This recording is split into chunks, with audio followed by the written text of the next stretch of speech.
எல்லாருக்கும் வணக்கம். இன்றைக்கு வந்து நீர்வளத்துறை, ஊரக ஊராட்சி மற்றும் ஊராட்சி துறை சார்ந்தும் சுற்றுலாத்துறை மற்றும் கலை பற்றி இன்னைக்கு வந்து டிஸ்கஷன் நடந்திருக்குங்க. நம்ம வந்து நீர்வளத்துறை தான் ரொம்ப ரொம்ப இம்பார்ட்டன்ட். ஏன்னா இன்னைக்கு நீரின்றி அமையாத உலகுன்னு நாம் ஏற்கனவே சொல்லியிருக்கேன். ஸோ அதற்கு தமிழ்நாட்டில் இருக்கிற எல்லா நதிகளை முதல்ல இணைக்கணும். அதே மாதிரி இன்றைக்கி நம்ம எல்லோரும் சென்னையில் இருக்கோம். இங்கே இருக்கின்ற நம்மளுடைய கூவம் மற்றும் அடையாறு ஆறுகள் சீரமைக்கப்பட்டு இப்போ வெளிநாடுலலாம் இருக்கிற மாதிரி, வெனிஸ்லலாம் இருக்கிற மாதிரி ஒரு சிறந்த அது நதியாக இருந்தது, இன்றைக்கி கூவம் மாறிடுச்சு. அதை மீண்டும் அதை புதுப்பிக்கணும். இது போன்ற கருத்துகள். அது மட்டும் இல்லை, இன்றைக்கி வந்து சென்னை மகாபலிபுரம் மற்றும் பாண்டி வரைக்கும் க்ரூஸ், அதாவது போட்டு அந்த ஷிப்பு மாதிரி விடுறேன்னு சொல்லியிருக்காங்க. இதெல்லாம் ஒரு நல்ல ஸ்கீம். அதெல்லாம் வரணும்னு சொல்லி இந்த நேரத்தில் நான் கேட்டுக்கிறேன். அதே மாதிரி நம்மளுக்கு மெட்ரோ ட்ரெயின் மாதிரி மெட்ரோ வாட்டரில் மெட்ரோ அதுவும் சொல்லியிருக்காங்க. இதெல்லாம் வந்தால் நல்ல விஷயமா இருக்கும். பட் எல்லாமே அறிவிச்சிருக்காங்க. நம்ம பொறுத்திருந்து பார்ப்போம். இதெல்லாம் வரணும்னு சொல்லி நான் இந்த நேரத்தில் கேட்டுக்கிறேன். அதே மாதிரி என்னுடைய தொகுதியில் பார்த்தோம்னா நிறைய விஷயம் இருக்குது. உங்கள் எல்லாருக்கும் தெரியும், விருதுகிரீஸ்வரர் ஆலயம் இருக்குது. அதனால் அது ஒரு சுற்றுலாத்துறையாக அறிவிக்க வேண்டும் என்பதும், அங்கே இருக்கிற தெப்பக்குளத்தில் படகுகள் விட வேண்டும் என்பதும் என்னுடைய கோரிக்கை இன்னைக்கு.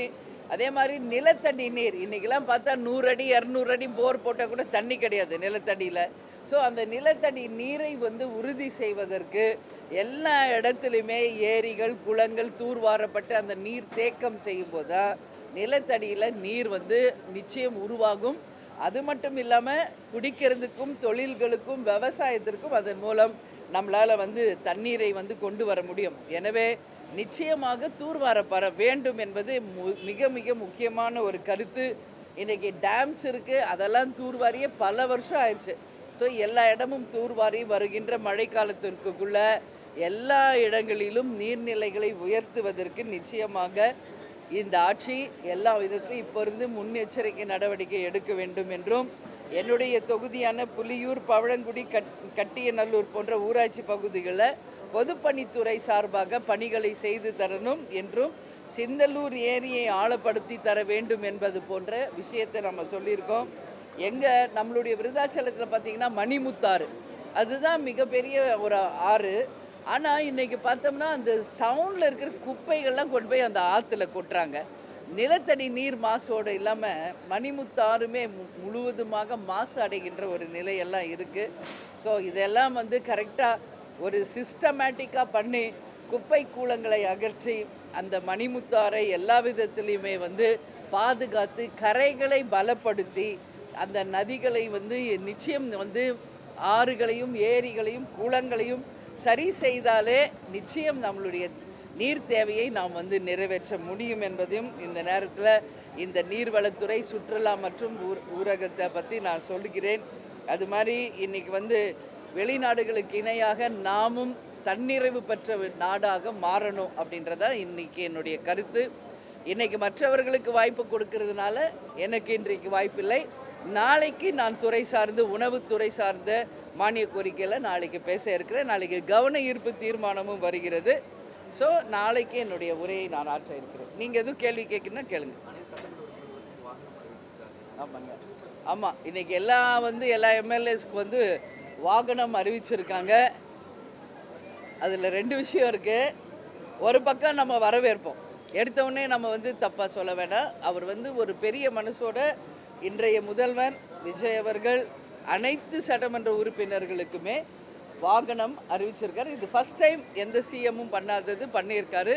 வாழ்த்துக்கள். இதுக்கு வந்து மொத்தம் ஒரு 150 கோடி ரூபாய்க்கு மேலே கவர்மெண்ட்டுக்கு செலவு இருக்குது. ஏன்னா மாத செலவு இருக்குது, வருஷ செலவு, வாகன செலவு. ஆனால் என்னோட மைண்டில் என்ன தோணுதுன்றது நான் சொல்கிறேன். கேப்டன் எப்படி திங்க் பண்ணுவாரோ அப்படி தான் நானும் திங்க் பண்ணுவேன். இன்றைக்கி வந்து பல்வேறு பிரச்சனைகள் தமிழ்நாட்டில் இருக்குது. இன்றைக்கி சட்டமன்ற உறுப்பினர்களாக இங்கே வர்றவங்களுக்கு ஒரு 90% வந்து எல்லாருக்குமே வண்டி இருக்குது, எல்லாருக்கும் இருக்குது. புதிதாக வந்த தாவேக்கா இது போன்ற ஒரு தாவேக்கால நிறைய பேருக்கு இல்லை, அது தெரியுது. ஒரு சிலருக்கு இல்லை. பட் இதனால் வந்து ஒரு 150 கோடி ரூபாய் இதுக்கு இன்வெஸ்ட் பண்ணியிருக்காரு முதல்வர். அதை நம்ம ஒரு பக்கம் வரவேற்போம். அது ஒரு பக்கம் இருந்தாலும் மற்ற விஷயங்களிலும் கவனம் செலுத்தணும். இன்றைக்கி விவசாயிகள், நான் இப்போ கிராஸ் பண்ணி வர எல்லா விவசாயிகள் நிற்கிறாங்க. அவங்க சொல்கிறாங்க, முழு கடன் தள்ளுபடி பண்ணுவாங்கன்னு எதிர்பார்த்தோம், நீங்கள் மட்டும்தான் அதை பற்றி பேசிக்கிட்டு இருக்கீங்க அப்படின்றாங்க. ஸோ அந்த மாதிரி விவசாயிகள், ஏழைகள் உண்மையாக தேவை இருக்கிறதுக்கும் அந்த பணத்தை வந்து ஒதுக்கி முழு கடன் தள்ளுபடி செய்திருந்தால் விவசாயிகளுக்கு அது மிகப்பெரிய ஒரு வரவேற்பை பெற்றிருக்கும். அது ஒட்டுமொத்த விவசாயிகளும் சரி, தமிழக மக்களும் அதை வரவேற்றிருப்பாங்க என்பதை முதல்வர் கவனத்துக்கு நான் கொண்டு போக விரும்புகிறேன். அதனால் இது போன்ற நம்மளுடைய மக்கள் தேவையே இன்றைக்கி நிறைய இருக்குது. வேலை வாய்ப்பு ஒரு பக்கம், இன்ஃப்ராஸ்ட்ரக்சரு, இந்த மாதிரி விவசாயிகளுடைய பிரச்சனை, இது எல்லாமே நிறைய இருக்குது. ஸோ அதுலேயும் வந்து முதல்வர் கவனம் செலுத்தணும்னு நான் கேட்டுக்கிறேன்.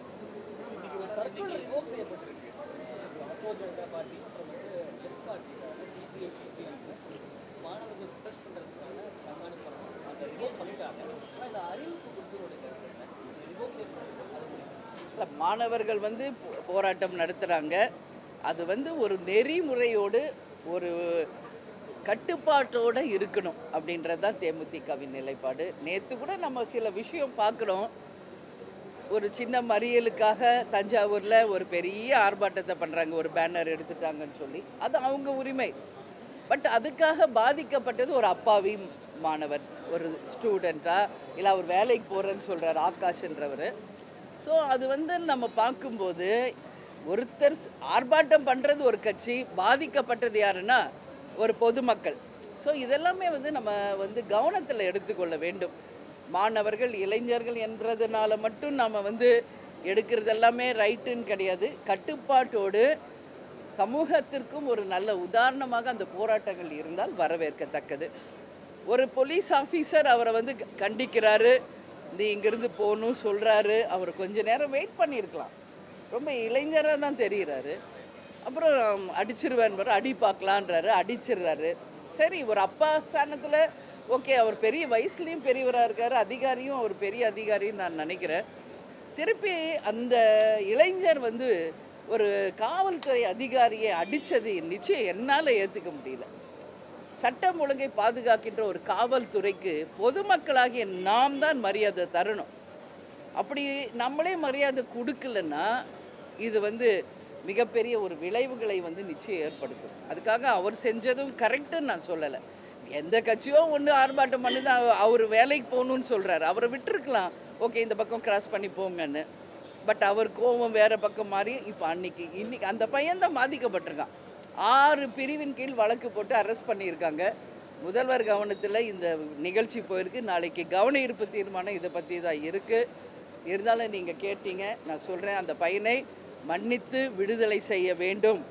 அதே போல் இளைஞர்களும் ஒரு வயசில் பெரியவங்க, அவங்க சட்டத்திற்கு உட்பட்டவர்கள் என்பதை மதித்து அவங்களெல்லாம் அடிக்கிறது தப்புங்க, பண்ணக்கூடாது. ஒரு சட்டம் ஒழுங்கை வந்து கண்டிப்பாக இளைஞர்கள் மதித்தால்தான் எதிர்காலம் நிச்சயம் நல்லா இருக்கும் என்பதில் எந்த மாற்று கருத்தும் இல்லை.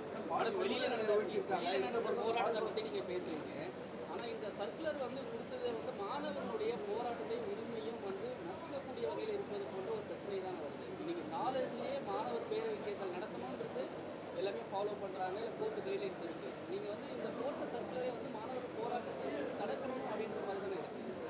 காக்ரோச் ஜனதா பார்ட்டி வந்து மத்திய அமைச்சரை பதவி நீக்கம் செய்யணும் போராட்டமாக நடத்தி வெற்றி பெற்றிருக்காங்க. அப்போ இது தமிழ்நாட்டில் இந்த போட்ட சர்க்குலர் வந்து மாணவருடைய உரிமையும் போராட்டத்தையும் பாதிக்கக்கூடிய வகையில் தான் இருக்குது. அதுதான் இப்போ இது இல்லை, இது வந்து ஜனநாயக நாடு, எல்லாருக்கும் உரிமை உண்டு. அவங்கவுங்க ஒரு விஷயத்துக்காக போராடுறது, அவங்க கருத்து முன்னுரிமை கொடுப்பது, பேசுறது, எல்லாருக்குமே வந்து இங்கே உரிமை உண்டு. அது ஒரு கட்டுப்பாட்டை மீறி, ஒரு வரம்பு மீறி போகும்போது அரசாங்கமும் ஜுடிஷியரியும் காவல்துறையும் அதை கையில் எடுக்க வேண்டிய ஒரு கட்டாயத்துக்கு தள்ளப்படுறாங்க. அதனால தான் சொல்கிறேன், இளைஞர்களுக்கு மிகப்பெரிய எதிர்காலம் இருக்குது. அதை ஒரு நெறிமுறையோடு நீங்கள் செய்யும்போது அதை மக்களும் வரவேற்பாங்க, உங்களுக்கும் அதனால் நல்லது நடக்கும், ஒரு நல்ல எதிர்காலமும் வருன்றதான் என் கருத்து. அதிமுக சார்பாக கவன ஈர்ப்பு தீர்மானம் கொண்டு ஆமாங்க. இல்லை, அவங்க வந்து மெயினாக சொல்கிறதே வந்து இன்றைக்கி ஊழல் இல்லாத ஒரு நேர்மையான ஆட்சி அப்படின்றத அவங்க வலியுறுத்திக்கிட்டே இருக்காங்க. தமிழ்நாட்டில் முதலில் லஞ்சம் ஊழல் இல்லாத நேர்மை ஆட்சின்னு சொன்னவர் கேப்டன் தான். இன்றைக்கி அதை நம்மளுடைய இன்றைய முதல்வர் விஜய் அவர்கள் அதை வலியுறுத்தி ஊழல் இல்லாத ஒரு ஆட்சியை கொடுக்க போகிறோம், ஒரு ரூபா கூட யாரும் ஊழல் செய்ய மாட்டோம், அதில் உறுதியாக இருக்கும், அடிக்கடி அவங்க சொல்கிறதை வரவேற்கிறோம். ஆனாலும் சில பக்கம் இப்பொழுதே அதுக்கான எல்லாருமே ஊழல் வாங்க ஆரம்பிச்சிட்டாங்கன்னு சகோதரர் அண்ணாமலையார், நயினார் நாகேந்திரன்லாம் சொல்ல ஆரம்பிச்சிருக்காங்க. ஸோ முதல்வர் வந்து அது ஊழல் இல்லாத ஒரு ஆட்சியை கொண்டு வரணும்னு விரும்புகிறார். ஸோ அதுக்கு அவங்க கட்சியை சேர்ந்த எல்லாரும், அனைத்து எம்எல்ஏக்களும் நிச்சயமாக அதுக்கு ஒத்துழைச்சி உண்மையாகவே லஞ்ச ஊழல் இல்லாத ஒரு நேர்மையான ஆட்சி வந்தால் நல்லது. என்னை பொறுத்த வரைக்கும் நான் பொதுவெளியில் எல்லா மக்களிடையும் நான் பேசுவேன். கிரவுண்ட் லெவலில் இந்த ஆட்சியில் 2 விஷயம் பாராட்டக்கூடியது. ஒன்று, லஞ்ச ஊழல் கட்டுப்படுத்தப்பட்டிருக்கிறது, அதில் மாற்று கருத்து கிடையாது என்பதை வரவேற்கிறேன். இன்னொன்று, கனிம வள கொள்ளையும் பெரிய அளவில் தடுக்கப்பட்டிருக்கிறது, இதுவும் நம்ம வரவேற்கணும். இந்த 3 மாதத்தில் இந்த 2 விஷயமும் ஒரு பெரிய ஒரு வித்தியாசத்தை நம்மளால் உணர முடிகிறது. அதனால் நிச்சயமாக அந்த ஒரு நேர்மையான ஆட்சி அவங்க நிரூபிக்கணும்னு சொல்லி நான் கேட்டுக்கிறேன்.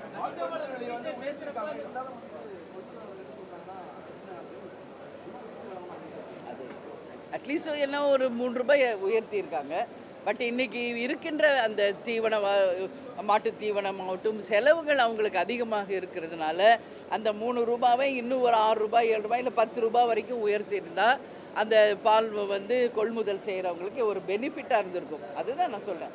இப்போ இந்த கார் போன்ற ஸ்கீமுக்கெல்லாம் பார்த்தீங்கன்னா இந்த மாதிரி ஏழைகளுக்காக அது பண்ணியிருந்தால் இன்னும் வரவேற்கக்கூடிய ஒரு விஷயமா இருந்திருக்கும் என்பதை என்னுடைய கருத்து, தேமுதிகவின் கருத்து.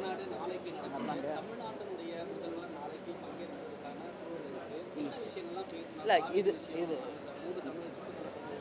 இது நேற்றே இங்கே பதிய வச்சுருக்கேன். நேற்று இதே ப்ரெஸ் மீட்டில் இங்கேயே அதை சொல்லியிருக்கேன். நான் தான் ஃபஸ்ட்டு சொன்னேன்.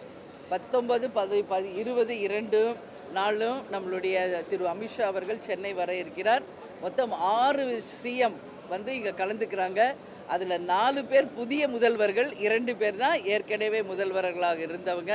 அந்த வகையில் நமக்கு இப்போ வந்து கர்நாடகாவோட தான் இப்போ வந்து காவேரி இஷ்யூ ஆகட்டும், நமது தமிழர்கள் 3 பேர் சுட்டு கொல்லப்பட்டதாகட்டும், மிகப்பெரிய ஒரு மக்களிடையே ஒரு கொந்தளிப்பை ஏற்படுத்தி இருக்கிறது. நிச்சயமாக நமது முதல்வர் திரு டிகே சிவகுமார் அவரிடம் பேசி உறுதியாக அந்த பாதிக்கப்பட்ட குடும்பங்களுக்கு 1 கோடி ரூபாய் நிவாரண நிதி ஒரு வேலை வாங்கி தரணும், கவர்மெண்ட்டில் ஒரு ஜாப் இனி வந்து இந்த மாதிரி தொடராமல் இருக்கிறதுக்கு உறுதிப்படுத்தணுன்றது என்னுடைய கோரிக்கை, தேமுதிகவின் கோரிக்கை. அது மட்டும் இல்லாமல் நம்ம வந்து காவேரியிலேருந்து இன்றைக்கு உபரி நீர் தான் இப்போ வரைக்கும் வந்துக்கிட்டு இருக்கு.